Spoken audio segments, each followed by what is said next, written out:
Bismillahirrahmanirrahim. Assalamualaikum warahmatullahi wabarakatuh. Salam sejahtera, selamat petang dan salam Malaysia Madani. Pertamanya terima kasih kepada semua wartawan yang hadir pada petang ini. Untuk makluman rakan media, petang ini adalah satu PC berhubung dengan satu operasi khas yang dilancarkan oleh PDRM dan juga Bank Negara Malaysia. Untuk makluman rakan media, pada 28 November semalam, Polis Daerah Malaysia dengan Bank Negara Malaysia telah melancarkan operasi khas ke atas pengendali perniagaan perkhidmatan wang secara haram di Sarawak. 8 premis telah diserbu secara serentak yang melibatkan 2 di Sibu, 2 di Selangau, 2 di Batu Niah, 1 di Mukah dan 1 di Bekenu. Wang tunai yang dirampas daripada operasi ini 1 juta daripada premis yang terlibat. 17 individu telah dikenapasti untuk dipanggil bagi sesi rakaman keterangan. Modus operandi yang digunakan oleh sindiket ini adalah aktiviti kiriman wang secara haram melibatkan destinasi ke Indonesia, Bangladesh, Myanmar dan juga Filipina. Ciri-ciri pengendali penjagaan penghematan kewangan secara haram ini mendapati mereka telah mengamalkan pencampuran ataupun co-mingling dengan aktiviti perdagangan yang sah. Misalnya, penjagaan telekomunikasi dan penjagaan runcit serta beroperasi di kawasan-kawasan yang mempunyai jumlah pekerja asing yang tinggi. Pengendali penjagaan perkhidmatan kewangan yang tidak berlesen ini disiasat kerana disyaki menyediakan perkhidmatan kiriman dan pertukaran wang tanpa lesen. Ini merupakan satu kesalahan di bawah Seksyen 4(1) Akta Penjagaan Perkhidmatan Wang 2011 dan berkemungkinan juga turut terlibat dalam aktiviti pengubahan wang haram yang merupakan satu kesalahan di bawah Seksyen 4(1) Akta Pencegahan Pengubahan Wang Haram 2001. Sementara itu, PDRM akan menjalankan siasatan selari melihat pada perkaitan di antara pengendali haram berkenaan dengan pelbagai jenayah berat yang lain serta jenayah terancang, termasuklah perjudian haram dan penipuan. Ini ekoran peranan pengendali tersebut mungkin didorong serta sebagai pemudah cara dalam membantu aktiviti-aktiviti haram lain melalui pergerakan dana. Bagi tujuan itu, analisis sedang dilaksanakan ke atas urus niaga tunai serta transaksi kewangan mencurigakan melibatkan 39 akaun bank dengan jumlah dana sebanyak RM47 juta. Pemindahan wang secara haram ke luar negara telah melibatkan saiz ekonomi bayangan ataupun shadow economy yang dianggarkan sekitar 18% daripada jumlah keluaran dalam negara kasar, iaitu anggaran RM275 bilion. Antara aktiviti-aktiviti jenayah kewangan yang dikesan menyumbangkan kepada ekonomi bayangan adalah trade mispricing ataupun kesalahan tanda dagangan, pemindahan dana ke luar negara menerusi saluran tidak sah dan gejala rasuah. PDRM dan Bank Negara Malaysia telah bekerjasama dalam memantau dan menyiasat aktiviti-aktiviti berkaitan penjagaan perkhidmatan wang ataupun pengurup dan pindahan wang secara haram di seluruh negara agar tindakan penguatkuasaan dapat diambil.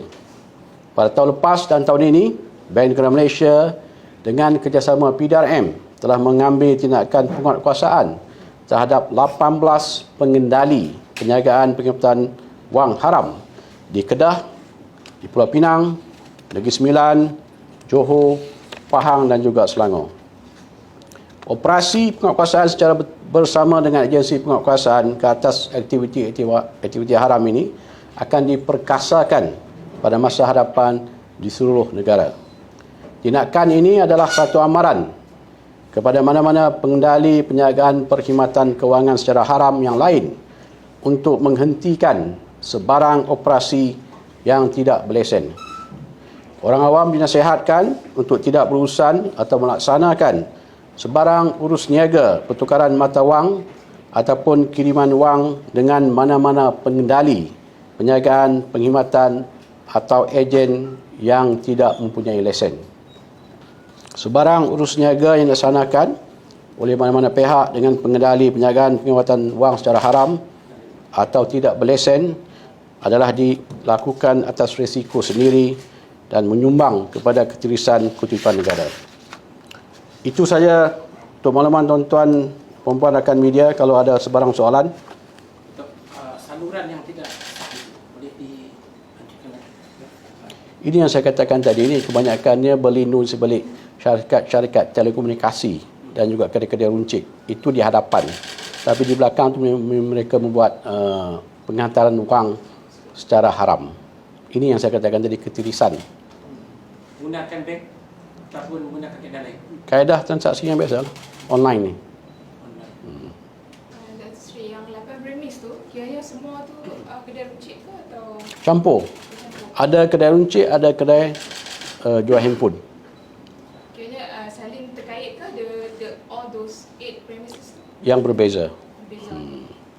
Sebab siasatan masih lagi berjalan. Itu yang katakan jumlah, kalau kita tengok jumlah keseluruhan, kalau ikut daripada pemantauan yang bank negara buat untuk 2 tahun ke belakang, 3 tahun ke belakang ni, transaksi itu menyebabkan 39 akaun yang melibatkan RM47 juta.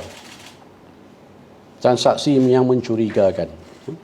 Siasatan masih lagi berjalan dan kita yakin mungkin ada lagi sebuah-sebuah yang kita akan buat lah. Ini baru di premis-premis yang saya katakan tadi, beberapa daerah kan. Mungkin ada banyak lagi. Itu yang kita, Ada sedikit itu. siasatan kita masih berterusan. Mungkin ada daripada syarikat premis-premis ini ada kaitan mungkin. Ataupun mungkin yang berasingan. Itu bergantung pada siasatan nantilah. Ada dalam kalangan yang ditahan itu mungkin daripada kewangan bank dan sebagainya. Ada ini orang kata jenis hawala. Konsep yang sama dengan hawala. Yang 12 individu semua tempatan. Semua tempatan. Bukan 12 yang kita panggil untuk kita ambil statement ni. 12 tadi. 17. Kita panggil untuk mengambil statement, kemudian kita kertas siasatannya akan dibuka oleh Bank Negara Malaysia buat bawah kesalahan, 2 kesalahan tadi. So kita pihak polis mungkin lepas siasatan susulan ni, kalau ada elemen-elemen yang melibatkan jenayah terancam, aktiviti penyeludupan, kontraban sebagainya, ataupun aktiviti perjudian, itu kita akan ambil tindakan bawah undang-undang kita ada. Tapi untuk kesalahan tadi bawah akta perkhidmatan wang tu, so itu Bank Negara yang akan buka kesiasatan. Akta penjagaan perkhidmatan wang, Bank Negara akan buka kesiasatan. Mereka menghantar daripada Sarawak ke negara-negara lain. Boleh? Boleh negara-negara yang menjadi Tadi saya mention tadi selain pada Indonesia. Indonesia, Filipina, Bangladesh, mungkin juga Myanmar. Ini banyak melibatkan pekerja-pekerja asing. Mungkin sebab dia orang tak ada dokumen sebagainya. Dia orang tak boleh buka bank account, mungkin kan. Tapi itu bukannya alasan untuk mereka menggunakan perkhidmatan penghantaran wang yang tidak berlesen. Sebab ini akan menyebabkan ketirisan di pihak kerajaan.